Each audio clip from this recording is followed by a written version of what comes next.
T-minus 30 seconds.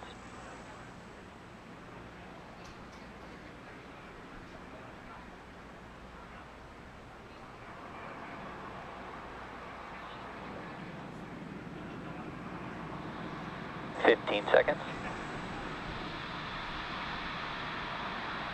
T-minus 10, 9, 8, 7, 6, 5, 4, 3, 2, 1. Engines full power. And liftoff for Falcon 9. Go Eutelsat 10B, go 1049. Vehicle's pitching downrange. Stage 1 propulsion is nominal.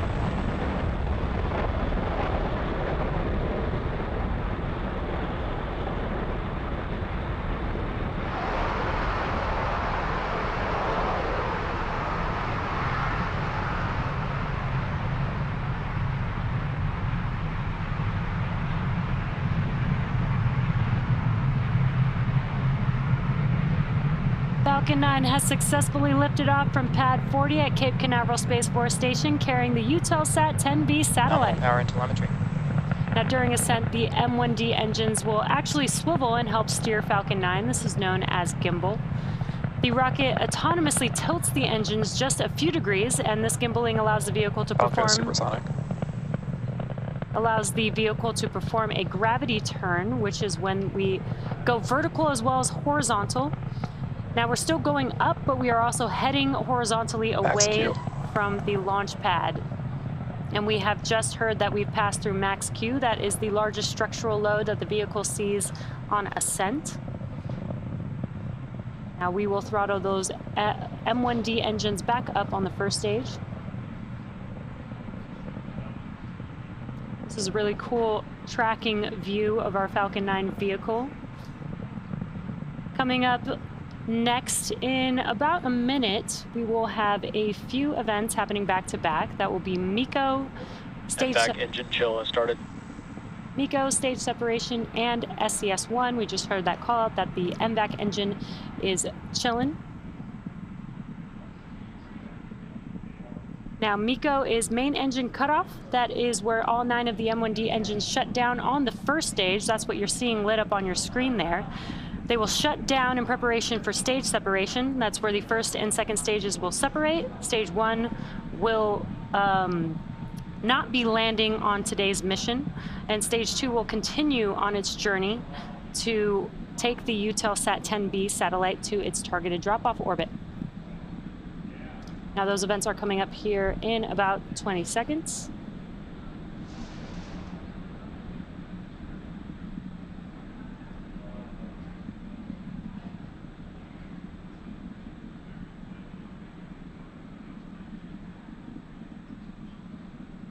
Main engine cut off. Stage separation confirmed. Stage 1 FTS is safe. Ignition.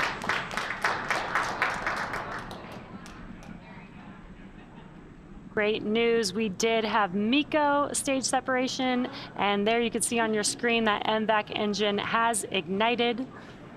Now, as a reminder, we are not attempting to land our first stage today, as our mission requires more performance, so it will use up the fuel typically used for landing. Now, coming up next will be fairing separation in a few seconds here.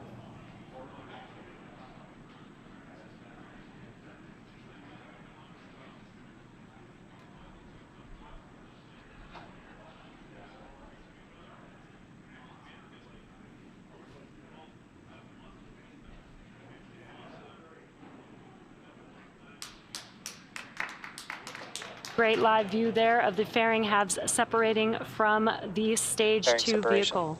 Oh, fairing acquisition of signal, Bermuda. And there we heard the confirmation call out. We will be attempting to retrieve these fairing halves again today once they fall back down to Earth using our recovery ship Doug.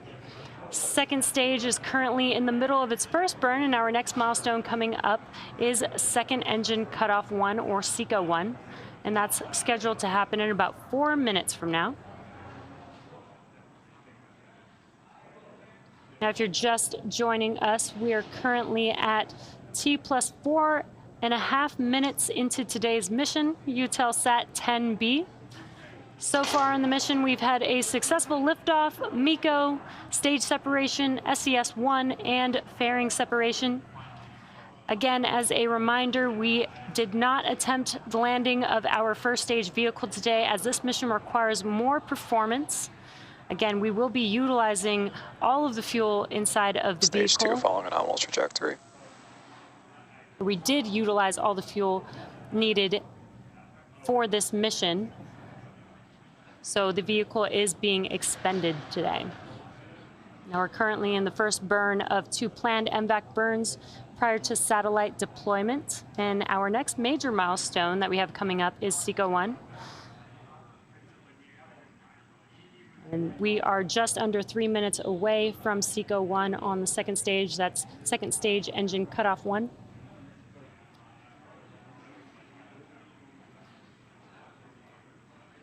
And we did hear that stage 2 is on a nominal trajectory, so good news there.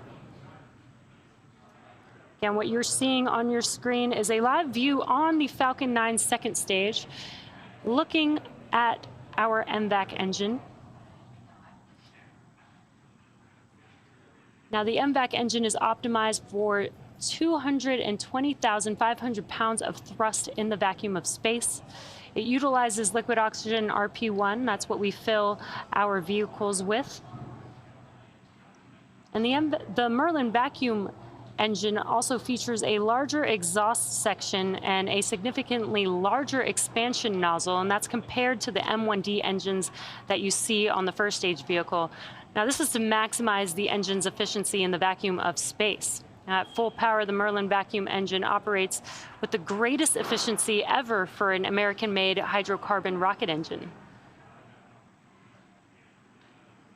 Again, if you're just now joining us, you are watching the mission for Eutelsat 10B's satellite. And we are just a little over a minute away from SECO-1 on the second stage. Now, prior to liftoff, some of you may have noticed that our second stage looks very similar to first stage. Not only does it look similar, but it also has the same diameter, uses the same metal in the tanks, same computers, same propellant, and nearly the same engine. Now, this allows us to use similar tooling, design, and systems to essentially build 2 rockets that are more reliable.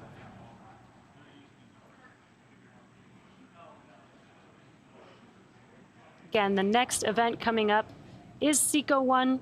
This will be the first shutdown of this MVAC engine. We do have 2 planned burns. Stage 2 is in terminal guidance. We do have 2 planned burns for this mission to get Eutelsat 10B to its targeted drop-off orbit.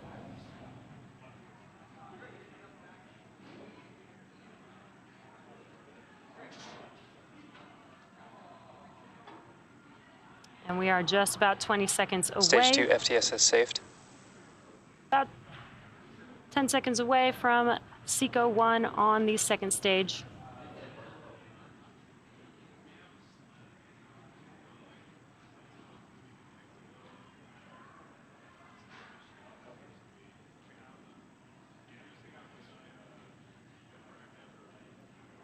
MVAC shut down. And there we saw that MVAC engine shutting down. We did hear that call out. Now just waiting. Nominal orbit insertion. It's exactly what we were waiting for. Confirmation of good orbit.